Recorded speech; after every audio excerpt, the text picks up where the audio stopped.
ಬಂಟ್ವಾಳ ತಾಲೂಕು ಬಿಲ್ಲವ ಸಮಾಜ ಸೇವಾ ಸಂಘ ರಿಜಿಸ್ಟರ್ ಗಾನದ ಪಡ್ಪು ಇದರ ವತಿಯಿಂದ ಬ್ರಹ್ಮಶ್ರೀ ನಾರಾಯಣ ಗುರುಗಳ 172ನೇ ಜನ್ಮದಿನಾಚರಣೆಯ ಅಂಗವಾಗಿ ಆಗಸ್ಟ್ 30ರಂದು ಬಿಸಿ ರೋಡಿನ ಬ್ರಹ್ಮಶ್ರೀ ನಾರಾಯಣ ಗುರು ಮಂದಿರದಲ್ಲಿ ವಿವಿಧ ಕಾರ್ಯಕ್ರಮಗಳು ನಡೆಯಲಿದ್ದು ಅದೇ ದಿನ ಬ್ರಹ್ಮಶ್ರೀ ನಾರಾಯಣ ಗುರು ವೃತ್ತ ಲೋಕಾರ್ಪಣೆಯಾಗಲಿದೆ ಎಂದು ಸಂಘದ ಮಾಜಿ ಅಧ್ಯಕ್ಷ ಕೆ ಹರಿಕೃಷ್ಣ ಬಂಟ್ವಾಳ್ ತಿಳಿಸಿದ್ದಾರೆ.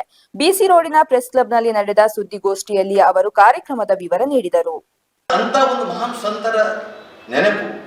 ಬೀಚ್ ರೋಡಿಂದ ಬೆಂಗಳೂರಿಗೆ ಹೋಗುವವರು, ಮೈಸೂರಿಗೆ ಹೋಗುವವರು, ಈ ಕಡೆ ಚಿಕ್ಕಮಗಳೂರು ಧರ್ಮಸ್ಥಳ ಹೋಗುವವರು, ಮಂಗಳೂರಿಗೆ ಹೋಗುವವರು ಎಲ್ಲರಿಗೂ ಕೂಡ ಬ್ರಹ್ಮಶ್ರೀ ನಾರಾಯಣ ಗುರು ಸರ್ಕಲ್ ಒಂದು ಜ್ಞಾನ ಸೂರ್ಯನನ್ನು ನೆನಪಿಸುವಂತಾಗಬೇಕು.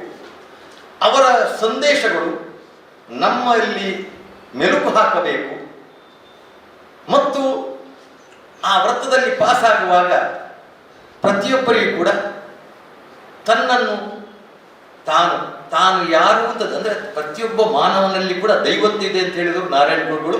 ಆ ಪಾಸ್ ಆಗುವಾಗ ಅವರಲ್ಲಿ ಅಂತ ಭಾವನೆಗಳು ಹುಟ್ಟಿದರೆ ಅಲ್ಲಿ ಎಕ್ಸೆಂಟಿ ಆಗುವುದಿಲ್ಲ. ವೃತ್ತದ ಉದ್ಘಾಟನೆಯನ್ನ ಅದಕ್ಕೆ ಶಕ್ತಿಯಾಗಿ ತುಂಬಿದ, ಅದು ಆಗುವುದಕ್ಕೆ ಎಲ್ಲ ರೀತಿಯ ನೆರವುಗಳನ್ನು ನೀಡಿದಂತಹ ನಮ್ಮ ಮಂಗಳೂರು ವಿಧಾನ ಲೋಕಸಭಾ ಕ್ಷೇತ್ರದ ಸಂಸದರಾಗಿರ್ತಕ್ಕಂಥ ಕ್ಯಾಪ್ಟನ್ ಬ್ರಿಜೇಶ್ ಚೌಟ ಅವರು ಆ ವೃತ್ತವನ್ನು ಉದ್ಘಾಟನೆ ಮಾಡಲಿಕ್ಕಿದ್ದಾರೆ. ಆ ಸಂದರ್ಭದಲ್ಲಿ ರಾಜೇಶ್ ನಾಯ್ಕ್ ಶಾಸಕರು, ಸುನೀಲ್ ಕುಮಾರ್ ಶಾಸಕರು, ಮಾಜಿ ಸಚಿವರಾದ ರಮಾನಾಥರೈಗಳು, ದೇವಿ ಕುಂದರ್ ಮೂಡ ಅಧ್ಯಕ್ಷರು,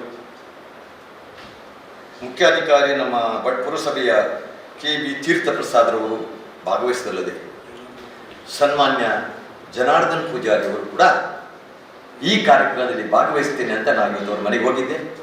ನಾನು ಆ ಹೊತ್ತಿನಲ್ಲಿ ನಾನು ಬರ್ತೇನೆ, ಆ ಒಂದು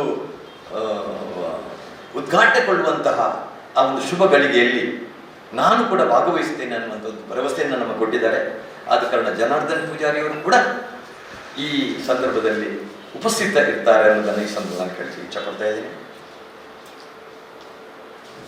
ಮತ್ತು ಮಧ್ಯಾಹ್ನ ನಂತರ ದೇವಿ ಬೈದೇವಿ ಸಿನಿಮಾ ಕೂಡ ಮಂದಿರದಲ್ಲಿ ಸಿನಿಮಾ ತೋರಿಸ್ತಾ ಇದ್ದೇವೆ. ಇದಕ್ಕೆಲ್ಲ ಪತ್ರಕರ್ತ ಬಂಧುಗಳು ನೀವು ಬರಬೇಕು.